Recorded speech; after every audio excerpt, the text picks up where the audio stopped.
Hello everyone, welcome to our channel. This is Srishti Agarwal. तो मैं आप सभी कक्षा 4 व 5 के स्टूडेंट्स के लिए लेकर आई हूँ प्रयास हिंदी कार्यपुस्तिका के सॉल्यूशन, जिसमें हमने कार्यपत्रक 65 से पहले के जो भी कार्यपत्रक है हमने सॉल्यूशन देख लिया है। अब यहाँ पर कंटिन्यू देखेंगे कार्यपत्रक 66 से। तो स्टार्ट करेंगे सबसे पहले कार्यपत्रक 66 का सॉल्यूशन, जिसमें है फर्स्ट क्वेश्चन, विलोम शब्दों को रेखा खींचकर मिलाएं। आपको विलोम शब्दों को मिलाना है। जैसे संतोष का असंतोष है, इसी तरह से आसानी से हो जाएगा कठिनाई से। साफ गंदा, अवगुण गुण, दुखी सुखी, खुशी गम, कम ज्यादा, बढ़कर बढ़कर का हो जाएगा घटकर। नेक्स्ट है गद्यांश को पढ़े और प्रश्नों के उत्तर देने हैं जो भी पूछे जाए। उत्तानपाद की 2 रानियां थी, दोनों के एक एक पुत्र था। इतने में खेलते खेलते ध्रुव भी वहां आ पहुंचा। वह सिसक सिसक कर रोता ही रहा। सुनीति के बार बार पूछने पर उसने राज दरबार वाली घटना बताई। इसमें एक एक खेलते खेलते शब्द आए हैं। इसी तरह आप जोड़ते जोड़ते जोड़े वाले शब्दों को नीचे खाली जगह में भरिए। जब जब, अभी अभी, धीरे धीरे, तेज तेज, बार बार। तो बिल्ली बार बार मेरे घर में रखा दूध पी जाती है। जब जब सोहन मेरे घर आता है तो मेरे साथ खेलता है। अभी अभी पता चला कि गगन के पैर में चोट लग गई है। बारिश तो तेज तेज भी होती है और धीरे धीरे भी होती है। तो आपको इसी तरह के शब्दों को यूज करना था यहाँ पर।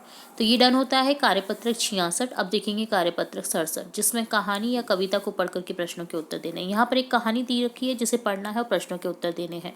एक किसान था, उसके घर में एक चूहा रहता था। वह किसान का अनाज खाता था, मगर किसान उसे कभी परेशान नहीं करता था।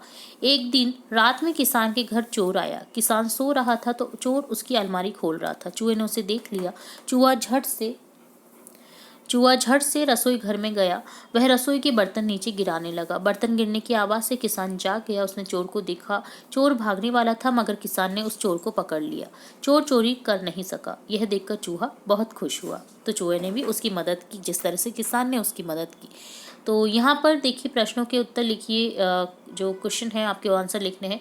किसान के घर में रहता था चूहा। चूहा खाता था अनाज। चूहा बर्तन क्यों गिरा रहा था? क्योंकि घर में चोर आया था और चूहा किसान को जगाना चाहता था ताकि चोर को पकड़ सके।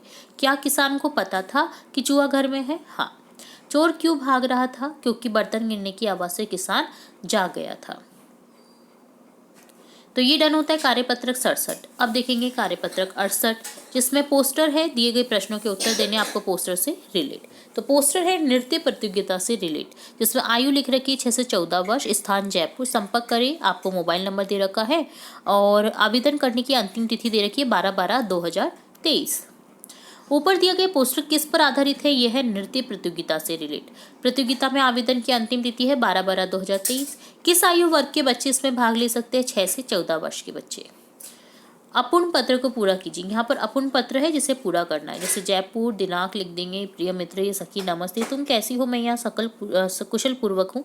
मुझे पता चला कि तुमने कक्षा 5 को 95% 95% अंकों के साथ उत्तीर्ण कर प्रथम स्थान प्राप्त किया है। उसके लिए बहुत बहुत बधाई हो। मेरी ओर से तुम्हारे भाई बहन को मेरा नमस्ते कहना। तुम्हारी सखी सुनीता। तो इसे आप कंप्लीट इस तरह से कर सकते हैं। और भी कोई आप विषय लिख सकते थे यहाँ पर। तो देखिए, मैंने यहाँ पर लिखा है आपकी फ्रेंड को आप बधाई दे रहे हैं कि उसने प्रथम स्थान 95% अंकों के साथ में प्राप्त किया है, कक्षा 5 को उत्तीर्ण करा है। तो ये एक और पत्र हो गया। इससे पहले भी हमने 2 पत्र देखे, तो आपकी टोटली ना 3 पत्र तो हो चुके हैं, जो कि बहुत ही इंपॉर्टेंट रोल अदा कर रहे हैं आपकी आगामी एग्जाम्स के लिए। तो जरूर से लर्न करें इन पत्रों को। तो ये डन होता है कार्यपत्रक 68 का सॉल्यूशन। अब देखेंगे कार्यपत्रक 69 का सॉल्यूशन, जिसमें चित्र देखकर स्तरानुसार प्रश्नों के उत्तर दे पाना। तो देखिए, आपको चित्र दे रखा है। झंडा रोहन हो रहा है, झंडा फहर रहा है घरों में, बच्चे झंडा रोहन करते हुए प्रार्थना भी कर रहे हैं, है ना। तो चित्र में क्या क्या हो रहा है आपको बताना है। इसमें स्वतंत्रता दिवस मनाने की तैयारी हो रही है। बालक सांस्कृतिक कार्यक्रम की तैयारी कर रहे हैं।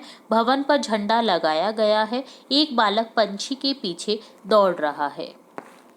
ठीक है। इस दिन तुम अपने स्कूल में क्या क्या करते हो? तो स्वतंत्रता दिवस के दिन आप क्या क्या करते हो वो आपको बताना है। हम विद्यालय की साफ सफाई में सहयोग करते हैं।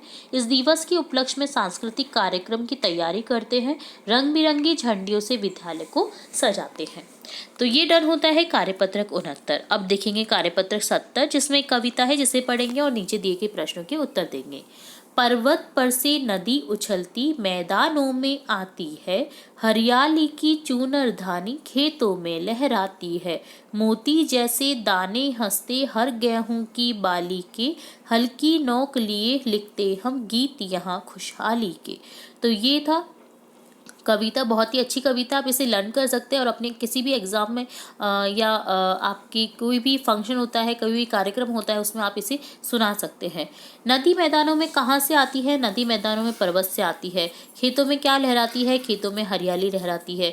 खुशहाली के गीत किसने लिखने की बात कही है? हल्की नोक से लिखने की बात कही है।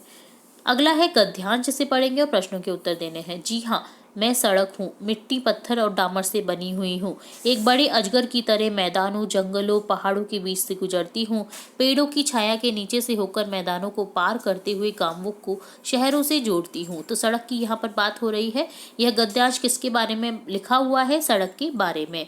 सड़क किस किस से बनती है? मिट्टी, पत्थर और डामर से। तो ये डन होता है कार्यपत्रक 70। साथ ही हमने देखा कार्यपत्रक 69, 68, 67, 66 का सॉल्यूशन। इसके आगे के कार्यपत्रक के सॉल्यूशन भी देखेंगे और भी इंपॉर्टेंट वीडियोस देखते रहेंगे। तो जुड़े रहे हमारे चैनल के साथ। वीडियो को पूरा देखने के लिए धन्यवाद।